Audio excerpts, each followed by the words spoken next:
বন্ধুরা, এই সিজনের সেরা একটি জিনিস সেটি হলো কচি নিম। নিম গাছ হলো একটা ভেষজ উদ্ভিদ, আর এই নিমের গুণাগুণ আর উপকারিতা বলে শেষ করা যায় না। আপনারা নিশ্চয়ই জানেন।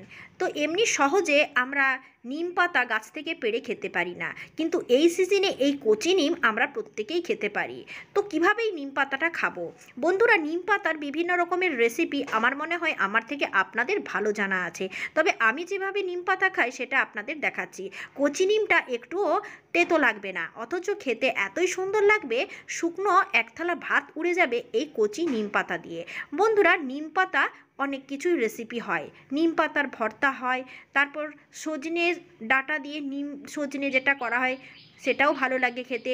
নিম পাতা ভালোভাবে বেশ কড়াইয়ে ভেজে তা আলু ভাতের সাথে চটকে খেতে দারুণ লাগে। তো বন্ধুরা, আমি বলছি আপনারা কমেন্ট বক্সে আমাকে অবশ্যই কমেন্ট করবেন যে নিম পাতার কোন রেসিপিটা আপনাদের সব থেকে ভালো লাগে। আমি আজকে আপনাদের যে প্রসেসে নিম পাতা করতে দেখাচ্ছি সেটা কিন্তু খুবই ভালো, এবং এটা আপনারা সহজেই কিন্তু করে খেতে পারবেন। বন্ধুরা, নিম পাতা তো বিশেষত আমরা তেতোর জন্য খেতে চাই না। যারা বিশেষ করে ডায়াবেটিসের রোগী তাদের জন্য এই নিম পাতা একটা ওষুধের মতোই বলতে পারেন। নিম পাতা খেলে যে কোনো রকম স্কিন অ্যালার্জি ভালো হয়ে যায়, যে কোনো রকম স্কিন ডিজিজ ভালো হয়ে যায়। এছাড়াও এই নিম পাতা আমাদের রক্তকে পরিষ্কার করতে সাহায্য করে। বসন্তকালে এই কচি নিমের গুণাগুণ খুবই আছে। বন্ধুরা, বসন্তকালে আপনারা কচি নিম পাতা যদি খান তাহলে আপনাদের সর্দি, তারপর বিভিন্ন রকমের বাজে রোগ থেকে দূরে থাকবেন। সর্দি কাশি তাছাড়া বসন্ত রোগ আমাদের এই সময় হয়েই থাকে। রক্তকে পরিষ্কার করতে, বিশুদ্ধ করতে এই সময় বিশেষ করে কচি নিম পাতা খেতেই পারেন। আয়ুর্বেদ বিশেষজ্ঞদের মতে নিয়মিত খালি পেটে নিম পাতা খাওয়া শুরু করলে রক্তে উপস্থিত ক্ষতিকর উপাদানেরা ধ্বংস হয়ে যায়, সেই সঙ্গে টক্সিন উপাদানেরাও বেরিয়ে পড়তে পারে। বন্ধুরা, কেন বসন্তকালে কচি নিম খেতে বলা হয় জানেন কি? কচি নিম পাতা ইমিউনিটি বাড়াতে সাহায্য করে, শরীরের টক্সিন দূর করতে সাহায্য করে, ত্বকের সৌন্দর্য বাড়াতে সাহায্য করে, পেটের সমস্যা দূর করতে সাহায্য করে। অতিরিক্ত নিমের তেতোভাব দূর করে সহজেই যাতে নিম পাতা খাওয়া যায় আমি এইভাবে রেডি করছি। একটু আলু নিয়েছি, আলুটা আবার বেশি নেবেন না। 2-4টা কাঁচা লঙ্কা নিয়েছি, তারপর নিয়েছি 1 চামচেরও কম সরষে, এরপর ভালোভাবে ব্লেন্ড করে নিয়েছি। বন্ধুরা, নিম পাতা আবার কাঠের উনুনে পাতায় পুড়িয়ে খাওয়ানো হয়, সেটাও কিন্তু খেতে খুব ভালো লাগে। তাই যাদের বাড়িতে কাঠের উনুন আছে তারা কিন্তু এই রেসিপিটা এই দিনে মিস করবেন না। এই দেখুন, এরপর আমি কড়াইয়ে 1 চামচের মতো তেল দিয়েছি, আর তেলটাকে খুব ভালো মতো গরম করতে হবে। তেল গরম না হলে কিন্তু নিম পাতাটা ভালো হবে না। এরপর অল্প নুন দেব, আর নুন দিয়ে এই নিম পাতাটাকে খুব ভালোভাবে নাড়তে থাকবো। তো আলুর পরিমাণটা একটু দেখে শুনে দেবেন। এরপর খুব ভালো করে নাড়তেই থাকবো। এটা এইভাবে কাঁচা অবস্থায় নামিয়ে দিলে কিন্তু স্বাদ থাকবে না, তাই অল্প আঁচে দিয়ে এইভাবে নাড়ানাড়ি করতে করতে যখন দেখবেন কড়াই আর লাগছে না আর সুন্দর শুকনো শুকনো রেডি হয়ে গেছে, তখন কিন্তু গ্যাস অফ করে দেবেন এবং 1 চামচ সরষের তেল লাস্টে দিয়ে দেবেন। তারপর এটা আপনি ভাতে দিয়ে খেয়ে দেখবেন, কমেন্ট করবেন কত সুন্দর লাগছে। তো বন্ধুরা, আপনারা কচি নিম বসন্তকালে এইভাবে খান। সমস্ত রোগের হাত থেকে মুক্তি পাওয়ার জন্য এই কচি নিম এই সময় ছাড়বেন না। বন্ধুরা, আজকে আপনাদের আমি ধনেপাতার একটা নতুন রেসিপি দেখাবো।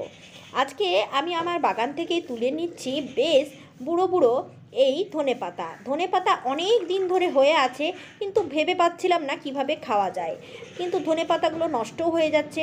কিন্তু হঠাৎ করে একটা রেসিপি আমার মাথায় এলো, আর যেটা আমি আপনাদের এক্ষুনি শেয়ার করতে চলেছি। প্রথমে ভালোভাবে তাজা ধনেপাতা বাগান থেকে তুলে নিচ্ছি, দেখতেই পেয়েছেন। আর এই ধনেপাতা আমাদের সবজিতে স্বাদ চেঞ্জ করতে ব্যবহৃত হয়। যে কোনো হয়তো রান্নার স্বাদটা খারাপ হয়েছে, তো সেই রান্নায় যদি লাস্টে ধনেপাতা দেওয়া যায় সেই রান্নাটার স্বাদটাই ফিরে যায়। কি বলুন, হয়তো নাকি?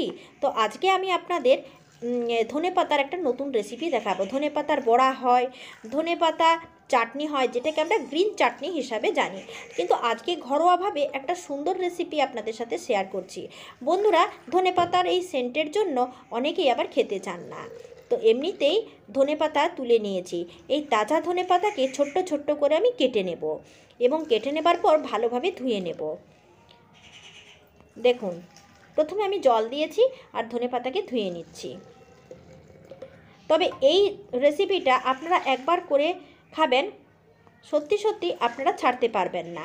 আর এর সাথে যদি একটুখানি তেঁতুল দিয়ে দেন তাহলে তো আর চিন্তাই নেই। কিন্তু তেঁতুল আবার অনেকের সহ্য হয় না, আর তেঁতুল শরীরের পক্ষে খাওয়াও খুব একটা ভালো নয়, যার কারণে আমি এটা দিচ্ছি না। তবে আপনারা চাইলে দিতে পারেন। খুব ভালো মতো জল দিয়ে দিচ্ছি আর ভালো করে আমি এটা ধুয়ে নেব।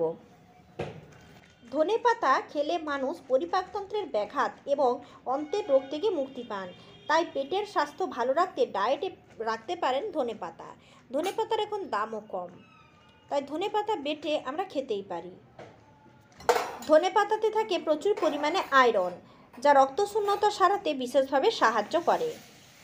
তো বন্ধুরা, এখন আমি ব্লেন্ডারে ব্লেন্ড করছি এই ধনেপাতাকে। এমনিতেই শিলপাটায় বাটা একটু কষ্টকর বটে, সময় সাধ্য, যার কারণে আমি ব্লেন্ডারের কাপে এটা নিয়ে নিচ্ছি। এরপর আমি নিয়ে নিচ্ছি 1 চামচের মতো সরষে। আপনার যদি মনে হয় সরষে দেবো না, কোনো অসুবিধা নেই, তবে সরষে দিলে স্বাদটা আসে অপূর্ব। জাস্ট যেহেতু এটা বাটি দেব, যার কারণে আমি একটু লঙ্কা নিয়ে নিয়েছি, বেশি করে 4টে লঙ্কা নিয়েছি। আর এটা আমার একটু ঝাল ঝাল খেতে ইচ্ছে হয়েছে, তাই আমি একটু বেশি পরিমাণেই লঙ্কা নিয়েছি। আপনারা চাইলে আপনারা আরও কম লঙ্কা নিতে পারেন, তবে এটার ক্ষেত্রে কাঁচা লঙ্কাটাই সবথেকে ভালো হয়। এই দেখুন, তো ধনেপাতা বিশেষ গুণাগুণ আছে, তা আপনারা জানেন কি?